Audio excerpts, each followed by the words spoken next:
볼 수가 없게 되는 거죠. 그래서 예수님이 이제는 진짜로 그 제자들 곁을 예수님이 사람의 몸으로 계신 그 형태로서는 이제는 정말로 영원히 떠나가시니까 제자들에게 또 이렇게 당부의 말씀을 하시는 거죠. 그러시면서 오늘 말씀을 보면은 내가 이제 진짜로 너희 곁을 떠날 날이 멀지 않았다.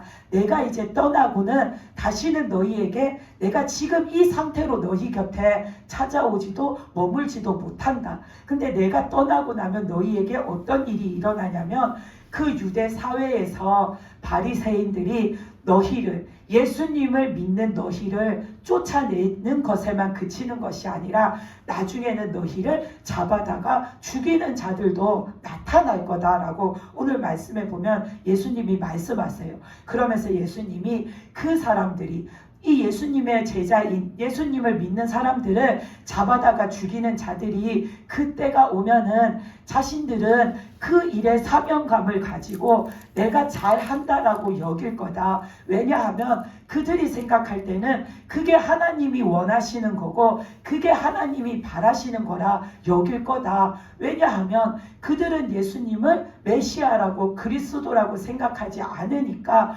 거짓된 자를 따르는 자를 잡아다가 하나님의 말씀 율법으로 그들을 다스리는 거는 하나님의 뜻에 옳은 거야. 마땅한 거야. 우리는 지금 옳은 일을 하는 거야. 그렇게 여기고서는 그들이 너희들을 잡아다 죽일 거다 라고 하시면서 3절에서도 보면 예수님이 그러는 자들이 그렇게 하는 이유는 그 사람들이 하나님도 알지 못하고 예수님도 알지 못하기 때문이라고 말씀하시죠. 그러면서 예수님이 그 제자들을 이렇게 둘러보니까 제자들의 얼굴에 수심이 가득한 거죠. 예수님이 떠나간다는 말씀도 무서운 말씀인데 예수님이 떠나가고 나면은 자신들이 쫓겨나는 것뿐만 아니라 잡혀서 죽임도 당하는 날이 온다라고 하니까 이제 제자들의 마음에 근심이 가득한 거죠. 그래서 6절에 보면 내가 이 말을 너희한테 미리 일러줬는데 이런 날이 올 것이라는 걸 미리 알고서 믿음으로 대비하라고 예수님은 미리 알려주셨는데 그 말씀으로 너희 마음에 지금 근심이 가득한데 그래도 나는 가야 된다라고 하시는 거죠. 7절에서 보면은 실상은 실제적으로 내가 사실을 있는 그대로 말하자면 내가 너희 곁에 있으면 너희에게 유익할 게 하나도 없어. 내가 십자가를 지고 부활하고 그 하늘나라에 올라가야지 너희에게 유익이 있다라고 예수님이 말씀하시죠. 그 유익은 그 예수님을 믿는 자들이 구원받는 거죠. 그리고 오늘 말씀에서 보면 그리고 내가 하늘나라로 가서 다시 너희가 나를 못 본다 할지라도 너희는 근심 걱정하지 마라. 내가 없어서 사람들이 너희를 핍박한다 할지라도 너희는 걱정하지 마라. 내가 하늘나라에 가면 나 대신에 너희와 함께하고 나 대신에 너희를 지켜줄 성령을 보내줄 거다라고 예수님이 말씀하고 계세요. 그래서 너희는 나 대신에 너희와 함께하면서 나 대신에 너희를 지켜줄 그 성령을 받으라는 거, 그 성령과 함께 살으라는 거, 그거를 오늘 말씀에서 예수님이 말씀하고 계십니다. 그러면서 예수님이 또 한 가지 말씀하시는 게 너희에게 성령이 이제 함께 계시면 나 대신에 예수님 대신에 성령이 함께 계시면 아무 걱정할 게 없고 아무 문제가 없다. 그런데 만약에 너희에게 내가 성령을 보내줬는데도 그 성령이 너희와 함께 하시지 않으므로 그 성령이 너희한테 왔을 때에 너희에게 믿음이 없으므로 성령이 너희를 봤을 때에 책망할 일이 생기면 그것은 하나님 앞에서 한마디로 큰일 날 일이라는 걸 예수님이 말씀하고 계시는 겁니다. 그래서 예수님이 이제 떠나가시면 예수님 대신에 지키시고 함께 하실 성령을 보내주실 건데 그 성령이 오셨을 때에 모든 사람을 성령이 다 기뻐하고 모든 사람에게 성령이 함께 하시는 게 아니라 그 중에는 책망받을 자들이 있다라고 하시는 거죠. 그래서 8절에서 보면 성령이 오셔서 책망하는 요건이 뭐냐 하면은 죄에 대해서 죄 있는 자를 책망하시고, 의에 대해서 하나님의 뜻에 반하는 자를 책망하시고, 심판에 대해서 우리가 심판받아 멸망받을 짓을 하는 자를 책망하신다라고 말씀하고 계시는 겁니다. 근데 그 성령이 오셔서 죄에 대해서 심판하시고, 의에 대해서 심판하시고, 그 다음에 심판에 대해서 책망을 하시는데, 누구에게서 그런 것을 찾아서 심판하시는가 하면은, 물론 세상에 믿지 않는 자들도 포함이 되지만 여기에서 중점적으로 말씀하시는 분은 제대로 하나님을 믿지 않는 유대인들을 말하는 거죠. 1절에서부터 보면 예수님이 그러셨잖아요. 내가 떠난 다음에 너희를 핍박할 자들이 있을 거다. 그들이 누구냐면 하나님을 믿는데 하나님을 제대로 믿지 않는 바리새인들이잖아요. 하나님을 제대로 믿지 않아서 하나님의 뜻도 모르고 예수님도 모르니까 그들은 예수 믿는 사람들을 잡아다가 가두는 게 하나님 뜻대로 내가 잘했다라고 여길 거라고 하시잖아요. 그래서 나중에 예수님이 떠나시고 성령님이 오셨을 때에도 그런 자들을 보시면은 책망을 하신다라는 거죠. 그러시면서 예수님이 죄에 대해서 책망하는 게 무슨 뜻이고 의에 대해서 책망하는 게 무슨 뜻인지를 9절부터 보면은 또 이렇게 짧지만 설명을 해 주세요. 그러면서 9절에 보면 죄에 대해서 책망한다라는 게 무슨 뜻이냐면 나를 믿지 않는 거, 예수님을 믿지 않는 거, 거기에 대해서 나중에 성령이 오시면 책망을 할 거라고 하시는 거죠. 그러면 성령이 이렇게 예수님이 성령을 보내셔서 성령이 오셔서 이렇게 한 사람 한 사람을 봤을 때 예수님을 믿지 않는 자, 예수님을 구주로 믿지 않는 자들을 책망하시는데 거기에 대부분 지금 이 모습 이대로라면은 걸리는 자들이 누구냐면 바리새인들. 하나님의 말씀과 뜻을 제대로 믿지 않고 제대로 순종하지 않고 살고 있는 수많은 유대인들이 거기에 속할 거잖아요. 이들은 예수님이 이 땅에 오셨을 때에도 회개하라 천국이 가까이 왔느니라 해도 믿지 않았잖아요. 그 예수님이 그 천국 가는 길이라는 걸 믿지 않았고 그리스도라는 걸 믿지 않았잖아요. 그래서 예수님이 나중에는 나로 말미암지 않고는 아버지께로 올 자가 없다. 왜? 내가 천국 가는 길이요 진리요 생명이기 때문이다. 나를 통하지 않고서는 너희가 나를 거치지 않고서는 나를 믿지 않고서는 그 천국에 갈 수 없다라고 예수님이 말씀하실 때에도 이 바리새인들은 수많은 유대인들은 믿지 않았거든요. 그렇기 때문에 나중에 예수님이 성령을 보내주셨을 때에도 여전히 그렇게 예수님을 그리스도로 믿지 않고 있는 자들, 하나님을 믿는다 하면서도 하나님의 말씀을 제대로 알지 못하고 하나님을 믿는다 하면서도 하나님을 제대로 믿지 않고 있는 자들은 책망을 받는다라고 하시는 거죠. 왜냐하면 예수님도 오셔서 바리새인들한테 그러셨잖아요. 그들의 마음속을 들여다보고서는 바리새인들은 세상에 더할 나위 없이 자신들은 거룩한 그릇이라고 생각하고 살았는데 예수님은 그들의 마음속을 들여다보고서는 너희의 마음에는 하나님이 없다. 너희의 마음에는 하나님의 말씀이 없다. 너희의 마음에는 순종함이 없다. 너희의 마음에는 하나님을 향한 사모함이 없다. 근데 너희의 마음에는 죄가 많이 있다. 불의가 많이 있다. 악한 것이 많이 있다. 거짓된 게 많이 있다. 더러운 게 많이 있다. 예수님이 그러셨잖아요. 근데 예수님의 영이신 예수님과 똑같으신 그 성령님이 오셔가지고 우리들의 마음속을 들여다 봤을 때에 여전히 변함없이 그렇게 거룩한 것은 없고 더러운 게 많고 거짓된 게 많고 불의한 게 많고 그렇게 불순종하는 게 많으면은 성령님이 마음속을 들여다보시고 네 마음에는 아직도 하나님이 없네? 네 마음에는 아직도 예수님이 없네? 하시고는 이 마음속에 성령을 부어주실 수가 없는 거죠.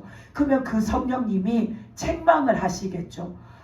너는 예수님의 말씀을 들었잖아. 12제자만 예수님이 승천하실 때 너희가 성령을 받으라, 성령을 기다리라 이 말씀을 들은 게 아니잖아요. 수많은 사람들이 다 예수님이 하시는 그 말씀을 들었잖아요. 그랬을 때에 나중에 성령님이 오셨을 때에 너 그 말씀을 들었잖아. 너도 예수님이 하시는 그 말씀을 들었잖아. 너 그런데 왜 내가 올 때까지, 성령이 올 때까지 너 왜 믿음으로 성령 받을 준비를 안 했어? 왜 너 믿음을 그렇게 새롭게 하질 안 했어? 하고 성령님이 책망을 하시면 나는 그 믿음 없음으로, 내가 예수님을 온전히 믿지 않음으로 그 유대인들이, 그 바리새인들이, 또 지금 온전히 제대로 하나님을 믿지 않는 많은 그리스도인이라고 하는 자들이 성령님으로부터 책망을 받는다라고 하시는 거죠. 그래서 우리는 이런 책망받을 자가 되면은 안 됩니다. 그리고 10절에서 보면 또 예수님이, 성령님이 오시면 의에 대해서도 책망을 하시는데, 의에 대해서 책망하신다라는 뜻이 뭐냐면 내가 아버지께로 가니 너희가 다시 나를 보지 못하는 것이다 라고 말씀하셨어요. 예수님이 이 땅에 오셨다가 다시 하늘에 계시는 하나님께로 돌아가신다라는 뜻은 우리를 구원하시고자 하시는 하나님의 의, 하나님의 그 뜻을 이제 완성 지으신 거죠. 그래서 하나님의 뜻은 예수님께서 우리 죄를 대신 지시고서는 십자가에 못 박혀 돌아가시고 3일 만에 부활하셔서 우리 죄를 속하여 주시는 일, 그래서 예수님이 내 죄를 대신해서 십자가에 달려 돌아가시고 부활하심으로 내 죄가 씻어진다라는 거, 그 사실을 우리가 믿고 우리가 구원받는 거, 그게 하나님의 의, 하나님의 뜻이잖아요. 그것을 우리가 믿어야지 우리가 하나님 뜻대로 사는 거죠. 그런데 유대인들은 그것을 믿지 않았잖아요. 유대인들은 예수님이 그리스도로 오셨다라는 것을 믿지 않았어요. 유대인들은 예수님이 그리스도이시기 때문에 승천하셨다라는 것을 믿지 않았어요. 유대인들은 예수님이 하나님의 의를 이루기 위해 이 땅에 오신 하나님의 아들이라는 것을 믿지 않았어요.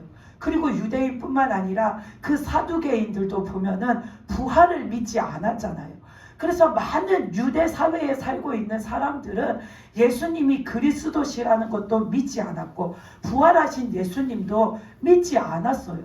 하나님의 말씀, 하나님의 뜻이 그들이 보는 구약 성경에서부터 계속해서 이어져 오고 전해져 오고, 그들이 날마다 그 주일, 그들이 지키는 안식일마다 늘 듣는 말씀인데도 그들은 그것을 믿지 않았어요. 그리고 심지어 나중에는 사도들이 나가서 복음 전할 때에도 너희는 그 예수님을 구주라고 그리스도라고 전하지 말라고 하잖아요. 그러면서 베드로가, 요한이, 그 사도들이 나가서 그 유대인들을, 바리새인들을 향해서 너희가 예수 그리스도를 십자가에 못 박은 죄인이다 했을 때에도 그들은 다 부인했어요. 아니라고 했어요. 그렇기 때문에 자신의 죄인이라는 걸 부인하기 때문에 그들은 예수님이 그리스도시라는 것을 전하지 못하게 했잖아요. 이것처럼 유대인들은 그 하나님의 뜻을 하나님이 주신 말씀대로 믿지 않았어요. 그래서 오늘날까지 유대인들에게는 그리스도가 오시지 않았어요. 여전히 그리스도를 기다리잖아요. 언제까지 기다려요? 예수님은 이미 오셨다가 십자가를 지시고 승천하셔서 하늘 보좌에 예수님은 올라가셨는데 그들은 믿지 않으니까 계속 기다리고만 있는 거예요. 그러니까 그들에게 하나님의 의가 나타날 수가 없는 거예요. 아무리 그들이 만든 수백 개의 율법 조항을 죽는 날까지 하나도 빠짐없이 다 지키고 살면서 스스로가 거룩하다, 거룩하다, 거룩하다 말하고 살지라도 그들이 하나님의 말씀을 하나님의 말씀대로 믿지 않기 때문에 하나님의 의, 우리를 구원하시기 원하시는 하나님의 그 뜻이 그들에게는 이루어질 수가 없는 거죠. 그렇기 때문에 그 하나님의 뜻을 믿지 않고 있는 자들에게는 성령님이 오셨을 때에 그들이 구원받고 성령을 받아야 하는데 구원을 받지 않고 있으니까, 구원을 못 받고 있으니까 성령님이 오셔서 임하실 수 없기에 그들을 책망하신다라는 거죠.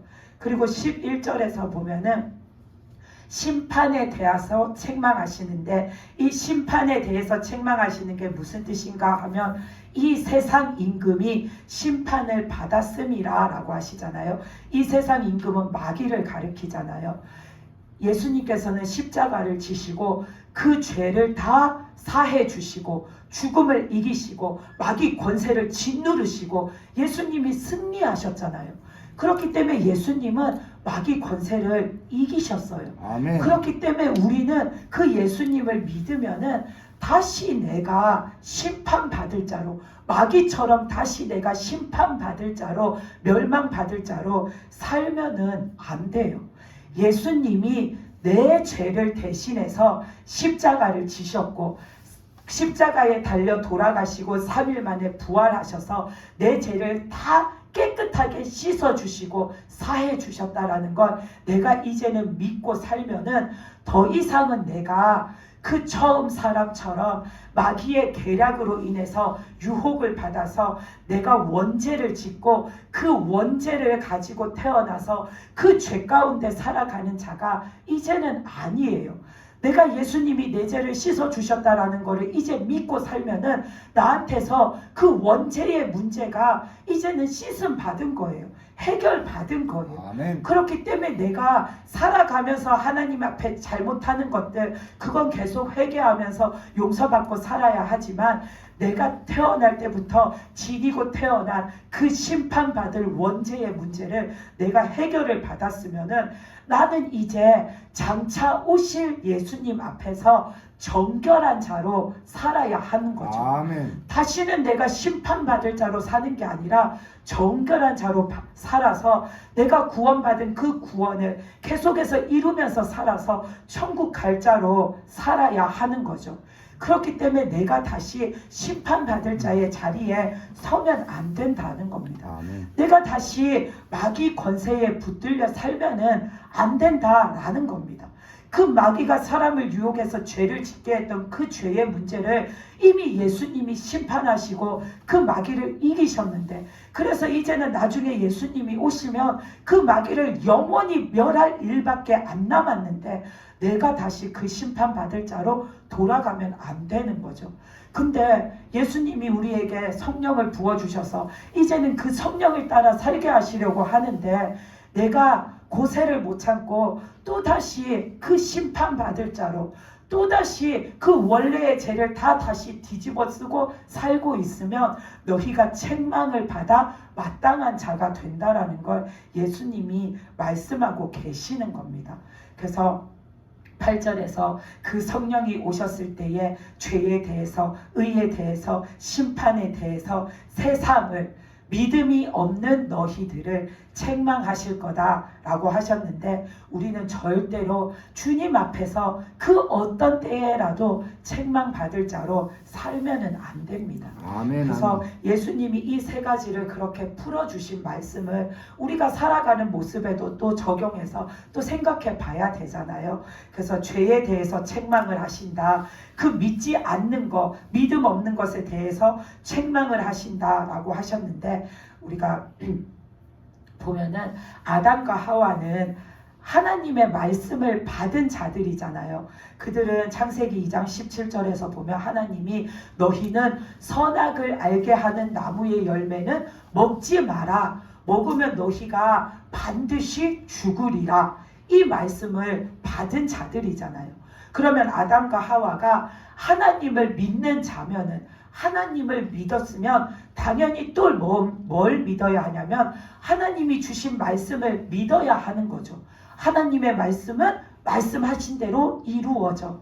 하나님의 말씀은 말씀하신 그대로야 그것을 믿어야 하는 거죠. 그래서 누가 뭐라고 했든지 간에 그들은 하나님이 말씀하신 거, 선악을 알게 하는 나무의 열매를 먹으면 너희가 반드시 죽는다 하신 그 말씀을 곧이곧대로 믿고 살아야 하는 거죠. 그런데 마귀가 와가지고 유혹을 하니까 하나님께서는 분명히 먹지 말라 하셨는데도 이 사람의 마음이 자신이 원하는 곳에 쏠리게 되니까 자기도 모르게 죄를 향해 가지고 자기 손을 뻗게 됐잖아요. 근데 그것을 뻗게 됐을 때에 그 죄를 덥석 잡기 전에 이거 아니야, 하나님은 이거 하면 안 된다고 했어 하고 거두었어야 했는데 거기를 향해서 내 마음이 너무 강하게 쏠리니까 그 손을 거두지 못하고 끝까지 뻗어가지고 죄를 덥석 잡았잖아요. 이것처럼 우리들도 하나님 앞에서 그렇게 살아갈 수가 있고 또 그런 모습으로 사는 일들이 비일비재하게 나타날 수 있다라는 겁니다. 우리가 하나님을 믿으면은 우리는 반드시 하나님의 말씀도 지키면서 사는 자가 돼야 됩니다. 아멘. 하나님께서 하지 말라 하시는 거는 하지 말아야 되고 하나님께서 이것이다 라고 하시면은 우리는 그것만을 온전히 바라는 믿음으로 살아가야 되는 겁니다. 하나님이 우리한테 내가 너한테 줄 것은 이것이다 라고 하셨는데 나는 보니까 하나님이 내가 너한테 줄 거는 이것이다 라고 하셨는데 그것보다 저게 보기에 더 좋아 보여가지고 내 마음속에서는 계속 그것만 쳐다보고 있고 내 눈에 차는 더 좋은 것만 쳐다보면서 저걸로 하면 안 되나? 이걸로 하면 안 되나? 이렇게 하면 안 되나? 그런 마음과 그런 생각을 가지고서는 하와가 그 선악과 열매를 나중에 마귀의 유혹을 받고 나서 쳐다볼 때에 처음과 다르게 그게 너무나도 마음이 쏠리는, 너무나도 좋아 보이는 것처럼 하나님은 이거라고 했는데 내 마음은 자꾸만 저기에 쏠리니까 나는 저게 좋아 보이니까 하나님이 저걸로 바꿔주시면 안 되나? 저걸 주시면 안 되나? 이렇게 하면 안 되나? 저렇게 하면 안 되나? 그러면서 내 마음이 쏠리는 대로 내가 하와처럼 아담처럼 내 손을 내밀어서 그거를 붙들면은 하나님의 말씀을 내가 믿지 않은 게 되고 하나님의 말씀에 내가 순종하지 않은 게 되기 때문에 그게 죄가 되는 거죠. 그래서 우리는 내 마음이 쏠리는 것이 있을지라도 내가 그래서 그것을 못 이기고서는 내 손을 내밀었을지라도 우리는 빨리 그 손을 거두어 드리는 자가 돼야 됩니다.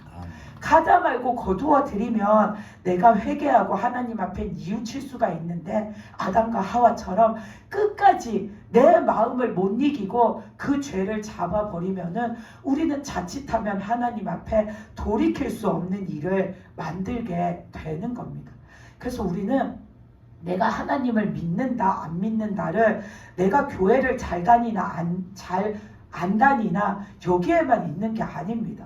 우리가 흔히 교회 안 다니는 사람 보고 저 사람은 하나님 안 믿어 라고 말하잖아요.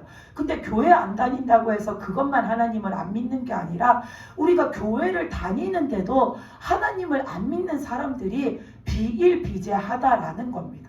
교회를 다니는데도 내가 하나님을 믿는다 하면서도 하나님의 말씀을 안 듣는 거, 하나님의 말씀을 안 믿는 거, 하나님의 말씀에 순종하지 않는 것도 결국에는 따지고 들어가 보면 내가 하나님을 안 믿는 겁니다. 왜냐하면 하나님을 믿으면 하나님의 말씀도 믿겠죠. 하나님의 말씀을 믿으면 내가 그 말씀을 죽어라고 지키겠죠. 내가 죽어라고 지키는 게 곧 하나님 앞에 순종하는 거잖아요. 그렇기 때문에 내가 하나님을 믿으면은 자연히 하나님의 말씀도 내가 믿는 자가 돼요. 근데 내가 교회를 다니는데 하나님을 바라보고 사는데 근데 하나님의 말씀은 밥 먹듯이 어기고 살고 불순종하고 살면은 우리는 실상은 내 모습은 하나님을 제대로 믿지 않는 자가 되는 거죠. 그러면 예수님이 말씀하신 것처럼 우리는 성령님한테 책망받는 자가 되는 겁니다. 그래서 우리는 하나님도 잘 믿고 하나님의 말씀도 잘 믿고 따르는 자가 돼야 됩니다. 아멘. 그리고 또 예수님이 죄에 대해서도 우리가 바르게 이렇게 잊지 않으면은 예수님이 우리가 책망을 받는다라고 하셨는데, 보면은 바리새인들은 정말로 예수님이 하시는 말씀을 믿지 않았잖아요. 그들은 예수님이 그리스도이심을, 하나님의 아들이심을 하나님이 증거해도 믿지 않았고, 예수님이 증거해도 믿지 않았고, 세례 요한이 증언해도 믿지를 않았어요. 그것을 우리가 성경 말씀에서 보면은 그 마태복음 3장에서 보면 예수님이 세례 요한한테 그 세례를 받으시고 물에서 이렇게 올라오시는 모습이 나타나 있잖아요. 그 3장 16절에서 보면 예수께서 세례를 받으시고 곧 물에서 올라오실새 하늘이 열리고 하나님의 성령이 비둘기같이 내려 자기 위에 임하심을 보시더니 하늘로부터 소리가 있어 말씀하시되 이는 내 사랑하는 아들이요 내 기뻐하는 자라 하시니라. 이 말씀에서 보면 하나님이 이는 내 사랑하는 아들이요 내 기뻐하는 자라, 예수님이 누구이신가를 하나님이 말씀하셨어요. 그리고 그 말씀에서 보면 성령이 예수님에게 임하시면서 그 예수님이 그리스도이시고 앞으로 하나님의 일을 하실 것을 이미 말씀하고 나타내 보이셨어요. 근데도 많은 바리새인들은 하나님이 예수님을 예수님이라고 하는데, 성령님을 예수님이라고 나타내 보이는데 믿지 않았어요. 믿지 않는 게 죄라고 하셨잖아요. 믿지 않는 죄가 책망받을 죄라고 하셨잖아요. 그렇기 때문에 이 바리새인들은 책망받을 자인 거죠. 그리고 또 세례 요한이 요한복음 1장 29절에서 34절까지 말씀을 보면 예수님을 증거해요. 그 말씀에서 보면 세례 요한이 뭐라고 하냐면 예수님을 가리켜서 보라 세상 죄를 지고 가는 하나님의 어린 양이로다.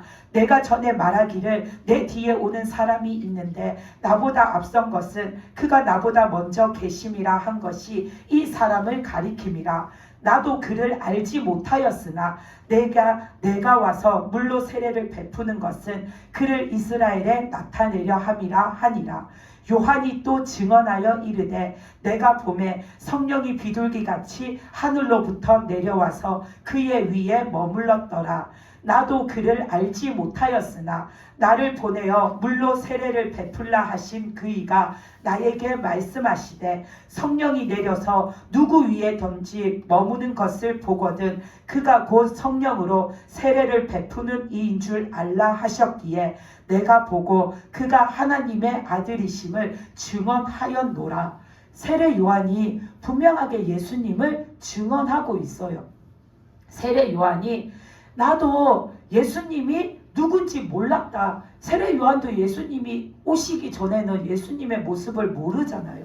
나도 예수님을 알지 못했는데 그 예수님이 세례를 받으실 때에 성령이 임하시는 것을 보고 알았다. 하나님께서 일찍이 나한테 내가 기도할 때 말씀해 주시길, 가르쳐 주시길, 나한테 와서 성령을 받는 사람이 누구든지 간에 그 위에 성령이 임하시는 것, 그 위에 성령이 내려서 임하시는 것을 네가 보거든 그 사람이 바로 예수 그리스도이신 줄을 알라 하셨기 때문에 내가 사람들에게, 많은 사람에게 세례 요한이 물로 세례를 베풀었잖아요. 근데 그 사람 모두에게 성령이 비둘기같이 임한 게 아니잖아요.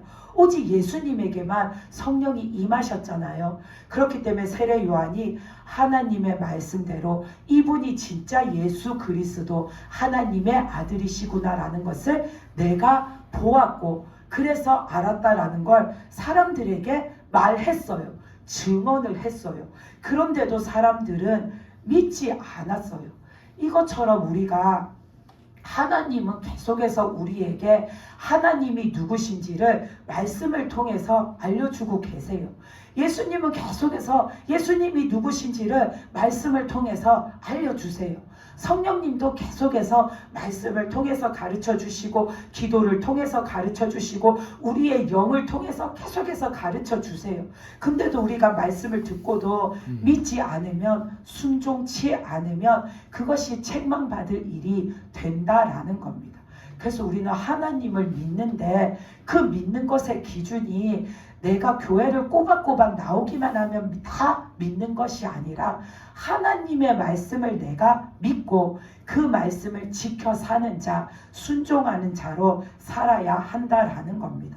그리고 또 두 번째로 의에 대해서 책망하신다 하셨는데, 아까 전에 그 바리새인들은 하나님의 뜻, 그 구원에 관한 하나님의 뜻을 믿지 않았잖아요. 예수님이 예수님이라는 걸 믿지 않았잖아요. 이것처럼 우리들도 하나님의 뜻을 의심하는 것, 그것이 하나님 앞에 우리가 책망받을 일이 되는 거예요. 바리새인들이 하나님의 그 구원의 뜻을 의심한 것 중에 나타나는 모습이 뭐냐면, 예수님이 내가 하나님의 아들이라고, 내가 그리스도라고 했을 때에 바리새인들이 뭐라고 했냐면, 그 나사렛에서 무슨 선한 것이 나겠느냐 하고서는 예수님을 그리스도로 믿지 않았잖아요. 하나님의 그 뜻을 믿지 않았잖아요. 이것처럼 우리도 아주 사소한 일에서도 하나님의 뜻을 내가 의심하는 자가 되면 그게 바로 성령님한테 우리가 책망받을 일이 된다라는 거예요. 하나님의 일은 앞으로 장차 되어질 그런 일도 있는데, 하나님의 일은 지금 당장에도 나타날 수 있는 그런 하나님의 뜻도 있어요. 그 중에서 우리가 가장 많이 접할 수 있는 게 뭐냐면은, 우리가 질병을 치료받는 일, 그거는 장차 되어지는 일도 있을 수 있지만 오랜 시간에 걸쳐서 나아지는 사람도 있지만, 대부분 보면 하나님 앞에 그 질병을 내어놓았을 때에 그 자리에서 고침받는 일들이 많잖아요. 근데 우리가 그런 일에서도 의심을 가지는 경우가 많이 일어나요. 어떨 때 그러냐면, 하나님께서는 내가 너를 고쳤다라고 말씀하시는데 나는 고침을 받았다라고 하는데, 이렇게 치료의 기도가 끝났는데도 여전히 내가 아프던 곳은 여전히 아프고, 여전히 내 몸에 불편한 증상들은 여전히 내가 집에 가는 길에도 내 몸의 그 모습은 똑같은 거예요. 그러면 사람들이 생각할 때, 나았다고 했는데, 고쳐주셨다고 했는데 왜 그러지? 이거 고쳐진 게 맞나? 이런 게 맞나? 원래 이런 건가? 안 고쳐진 거 아니야? 하고서는 의심을 가지는 경우가 많아요. 근데 우리는 하나님이 고쳐주셨다 하면은 내 모습에서, 내 몸에서 그 증상이 당장에 사라지지 않더라도 우리는 그 말씀 그대로 믿는 겁니다. 우리가 믿을 때에 하나님의 역사하심이 나타납니다. 아멘. 그 누가복음 17장에 보면 10명의 나병 환자가 나오잖아요. 그 말씀에서 보면 나병 환자들이 막 예수님을 부르짖어가지고 자신들을 고쳐달라고 그러잖아요. 그랬을 때 예수님이 고쳐주시는데, 내가 네 나병을 고쳤다 하시고 그냥 그 자리에서 너 깨끗해졌어 하고 깨끗해진 게 눈에 확 보이고 그런 것이 아니라, 그 말씀을 읽어보면은 예수님이 고쳐주셨어요. 그리고는 예수님이 그 나병 환자들한테 뭐라고 하냐면, 너희의 나병이 고쳐졌음을 너희는 이제 제사장들을 찾아가서 너희의 몸이 깨끗해진 것을 보이고 너희의 몸이 깨끗해졌다라는 거, 나병이 나아서 나는 이제 나병 환자가 아니라는 거를 제사장한테 확인을 받으라라고 예수님이 말씀하세요. 구약시대에 보면 그랬잖아요. 나병 환자는 그 진영 속에 못 있고 밖에 나갔다가 일주일 있다가 몸이 깨끗해지고 나아지는 게 보이면 가서 제사장한테 보이고 확인을 받고, 나아졌으면 진영에 다시 들어가서 다른 사람하고 살 수 있는데 아직도 나병이 덜 나아서 남아있으면 다시 바깥에 나가서 살아야 했잖아요. 그것이 이 시대에도 있으니까 그것을 제사장한테 가서 너희 나병이 고쳐졌다는 거, 나았다라는 거를 확인을 받으라 했을 때에, 그 말씀에서 보면 그 10명의 나병 환자들이 그 제사장한테 확인 받으러 가다가, 길을 가다가 가는 길에 자신들의 몸이 깨끗해진 것을 보고서는 그 중에 한 사람은 예수님 앞에 돌아왔다라고 나와 있어요. 예수님이 너희를 내가 고쳤다 하는 순간에 막 진물이 나고 그렇게 썩어가던 몸이 순식간에 정상으로 다 돌아와 있는 게 아니라 가다가 가기 전까지는 여전히 내 몸에 그 나병의 모습들이 있었던 거죠. 그런데 길을 가다 보니까 몸이 깨끗해진 거죠. 이것처럼 우리들도 하나님께서 내가 너를 고쳤다 하면은 내 몸에 증상이 있을지라도 우리는 하나님이 나를 고쳐주셔서 하고 믿을 때에 그 믿음에 하나님이 역사하시는 겁니다. 아멘. 그런 믿음은 질병뿐만 아니라 내 삶의 모든 일에 있어서 하나님이 내가 했다라고 하셨을 때에 우리는 하나님이 하셨음을 그 자리에서 그 말을 듣는 순간에 믿는 겁니다. 아멘. 근데 그렇지 못하고 내가 의심하고 살면 그게 성령님께 내가 책망받을 일, 죄가 된다라는 겁니다. 그리고 이스라엘이 출애굽을 해서 가나안 땅에 들어가는 모습을 볼 때에도 실제적으로 그 애굽에서 나와서 그 광야에서 가나안까지를 며칠이면은 들어갈 수 있었는데 그들은 40년을 걸려서 갔잖아요. 그 40년이 걸린 이유는 왜냐하면 매사에 그들이 하나님의 뜻을 의심했기 때문이에요. 그들은 나보다 강한 민족을 보면은 어떻게 우리가 저 사람들을 이길 수 있겠어 하고서는 너네가 이길 수 있어 라는 하나님의 그 말씀을 의심하고 또 가다가 척박한 환경을 만나면은 우리가 어떻게 여기서 이런 데서 살 수가 있겠어 하고서는 하나님이 내가 너희를 여기서 잘 먹고 잘 살게 해줄 거다라고 하시는데도 그들은 계속해서 의심을 했잖아요. 그 의심 때문에 그들은 며칠 만에 갈 가나안 땅을 40년을 걸려가지고 그 땅에 간 거거든요. 고생이라는 고생은 다 해서 그 가나안 땅에 들어갔잖아요. 그러면은 그 이스라엘 백성들이 40년을 그렇게 고생을 해서 들어간 가나안 땅이 처음에 하나님이 말씀하신 가나안 땅보다 훨씬 더 좋아졌나 하면 그게 아니에요. 하나님이 처음에 말씀하셨던 그 땅, 그 가나안 그대로를 그들이 받았어요. 그들이 하나님이 그 이스라엘 백성한테 니네가 나를 의심하기는 했지만 니네가 나한테 참 많이 불순종을 하기는 했지만 그래도 너네가 40년을 그렇게 고생을 해가지고 여기까지 오느라고 진짜 너네가 수고가 많았다. 그러니 내가 더 좋은 땅을 줄게 하고 더 좋은 것을 주셨냐 하면 그렇지가 않아요. 처음에 내가 주마 말씀하신 그 가나안 땅 그대로를 받았잖아요. 왜냐하면 하나님께서는 이미 처음부터 가장 좋은 거를 약속해 주셨기 때문이거든요. 처음부터 가장 좋은 거를 약속해 주셨기 때문에 그보다 더 좋은 거는 없어요. 그리고 하나님께서는 처음부터 그 가장 좋은 것을 내가 받을 수 있는 참된 길, 정도를 하나님은 말씀해 주셨어요.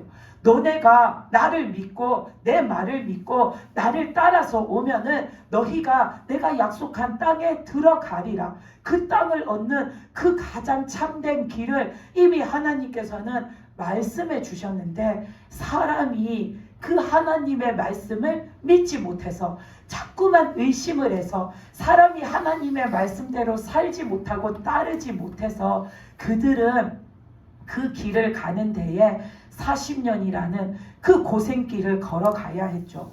하나님의 말씀대로 갔더라면 의심 없이 하나님을 따라갔더라면 하나님이 말씀해 주신 정도를 걸어서 하나님이 처음부터 가장 좋은 것으로 약속해 주셨던 그 가장 좋은 약속의 땅을 이미 받았을 텐데 내가 자꾸 하나님을 의심함으로 인하여서 그것이 지체된 것이죠. 이것처럼 우리가 하나님의 말씀, 하나님의 뜻을 내가 의심하면은 받았던 은혜를 잃어버리게 되고 하나님이 주시마 약속하신 은혜가 자꾸만 나한테 저 멀찍이서 더디 오게 되는 겁니다. 그래서 우리는 의심 없이 나가야 됩니다. 아까 말한 그 10명의 나병 환자 중에서 1명만 돌아오고 9명은 안 돌아왔잖아요. 근데 안 돌아온 9명이 나병이 안 나았나 하면 그들의 나병은 나았어요. 병은 나았는데 그 9명은 구원은 얻지 못했어요. 근데 그 9명이 나중에 살다가 우리 이 나병을 고쳐준 예수님을 내가 그때 믿었어야 했는데, 내 이 나병을 고쳐준 예수님이 진짜 나를 구원해 주실 그리스도셨는데 내가 그때 어리석어가지고 병만 나았다고 좋아라 하고 그 예수님 믿는 것을 안 해가지고 그 예수님 따르는 삶을 내가 살지 않아가지고 오늘까지 내가 그 구원도 받지 못하고 살고 있네 라는 거를 그 9명이 나중이 돼가지고 만약에 깨달으면은 그 사람들은 그 구원받기 위해서 예수님한테 다시 돌아오는 데에 그만큼의 시간이 걸리고 그만큼의 노력이 걸리고 또 때에 따라서는 고난도 엄청나게 겪으면서 올 수가 있어요.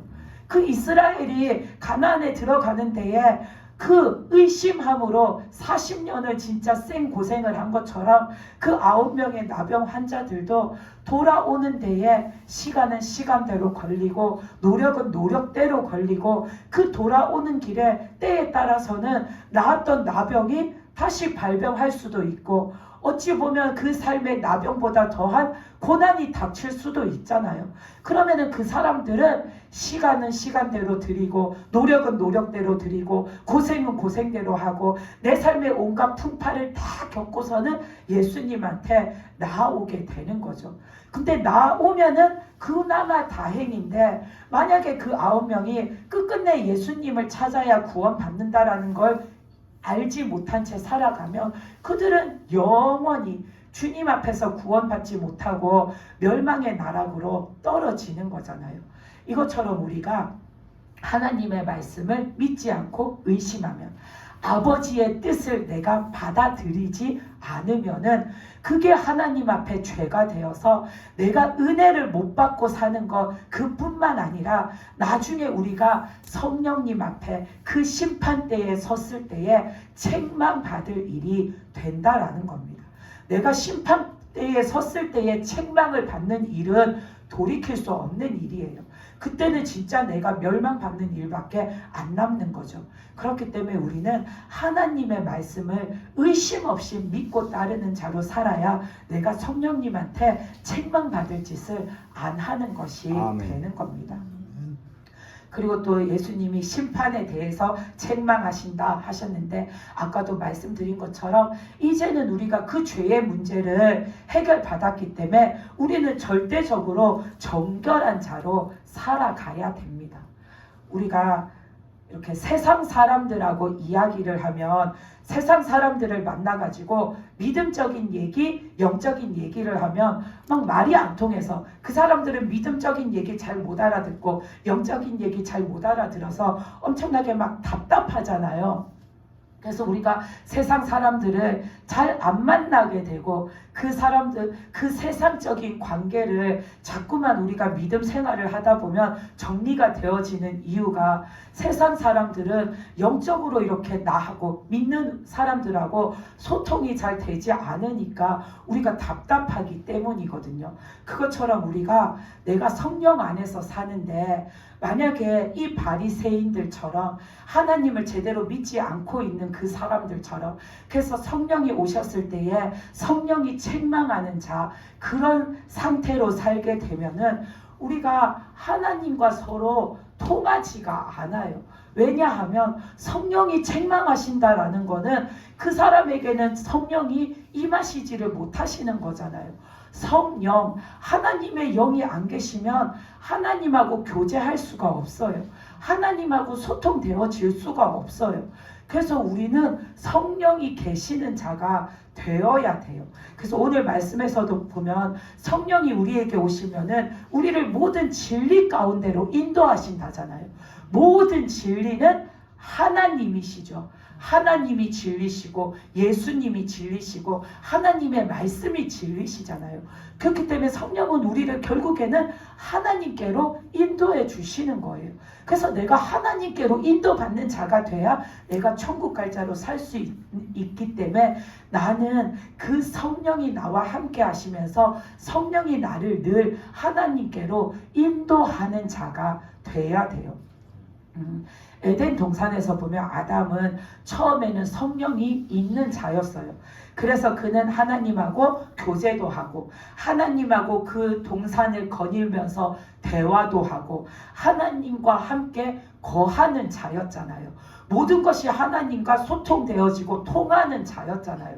근데 사람이 죄를 짓고 영이 죽은 자가 되니까 그 아담과 하와뿐만 아니라 그 이후에 영이 죽은 그 많은 사람들, 이 땅에 있는 모든 사람들이 사는 모습을 보면은 다 하나님의 말씀을 들어도 알아듣지 못하고 하나님과 교통되어지지가 않고 하나님의 생각은 선하신데 사람들의 생각은 온통 악한 생각만 하고 하나님이 그 노아 때에도 그러셨잖아요. 사람이 속으로 생각하는 게 다 악한 것들밖에 없다고.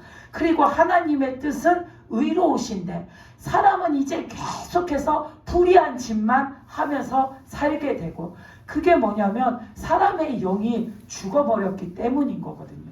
그렇기 때문에 우리는 내가 성령이 오셔서 함께 하시면서 나를 하나님께로 이끌어 주시는 자가 되지 않으면 나는 하나님 앞에 세상의 그 많은 책망받을 자처럼 불순종하는 자로 살고 악한 생각으로 살고 불의한 자로 살 수밖에 없다라는 겁니다.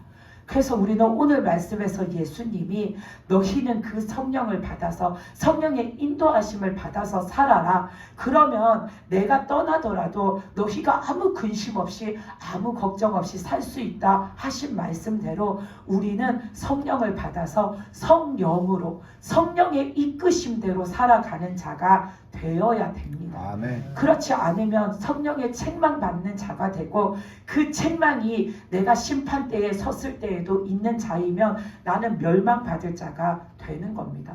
우리가 그 다윗과 사울 왕을 보면은 사울 왕은 순 육신적인 자기 생각으로 사니까 성령이 함께 계시지 않았잖아요. 그래서 사울 왕은 생각하는 것이 하나님의 뜻에 맞지 않았고 행동하는 것이 하나님 말씀에 어긋나는 것만 행동했잖아요. 하나님을 섬기기보다 자기를 높였고 하나님 말씀을 듣기보다는 자기의 생각대로 했고 하나님께 묻기보다는 그 이방의 것에 우상의 것에 거짓된 것에 그런 것을 따르면서 마귀에게 이끌려 살다가 결국에는 심판받는 자로 그렇게 살다가 죽었잖아요. 근데 반면에 다윗은 보면은 늘 자신의 마음을 정결하게 하고 살려고 노력했고 늘 하나님을 바라보고 살려고 애를 썼고 늘 하나님 말씀대로 하려고 그는 무지하게 자신을 하나님께 드리는 애를 쓰고 노력을 했어요. 그러니까 늘 다윗은 성령의 인도하심이 함께 하셨잖아요. 그리고 또 우리가 노아를 보면 노아 때의 사람들은 죄악이 가득했어요. 죄악이 가득해서 성령이 그들과 함께 하실 수가 없었어요. 우리가 심판을 받을 때에 성령이 함께 하시는지 안 하시는지를 하나님이 보신다 하셨는데 죄악이 가득하니까 성령이 그들과 함께 하시지 않고 성령이 그들을 인도하시지 않으니까 그들은 살아있을 때 계속해서 죄의 죄를 거듭하는 그런 죄악된 삶을 사니까 결국은 그들이 그 홍수로 인한 심판을 받고 멸망을 받았잖아요. 그런데 그 심판의 와중에서도 노아는 늘 하나님 말씀을 따라 살았고 하나님 뜻대로 살려고 노력하면서 사니까 자신을 정결하게 하고 살려고 노력하니까 하나님의 말씀에 순종해서 살려고 하니까 하나님은 그 노아를 그 심판 가운데서 구원해 주셨죠. 이것처럼 우리는 구원받은 자로 살려면은 늘 성령과 함께 하는 자가 되어야 합니다. 성령이 나를 하나님께로 이끄시는 자로 살아야 합니다. 내가 나를 지키는 자가 아니라 성령이 나를 굳게 지켜주시는 자가 돼야 됩니다. 내 의로 사는 것이 아니라 성령이 하나님의 뜻이 무엇인지를 나한테 가르쳐 주셔서 하나님 뜻대로 사는 자가 돼야 됩니다. 아멘. 그리고 내 마음대로 사는 게 아니라 성령이 함께 하시는 자. 그래서 성령이 나를 굳게 지켜주시고 성령이 나와 함께 하시는 자. 우리는 그렇게 사는 자가 하나님 뜻대로 사는 것이고 예수님의 말씀 따라 사는 겁니다. 그래서 늘 우리 안에 성령이 함께 하시고 성령이 나를 지키시고 성령이 나를 하나님께로 이끄시는 그런 믿음으로 사는 저와 여러분이 되시기를 바랍니다. 아멘. 다 같이 기도 드리시겠습니다.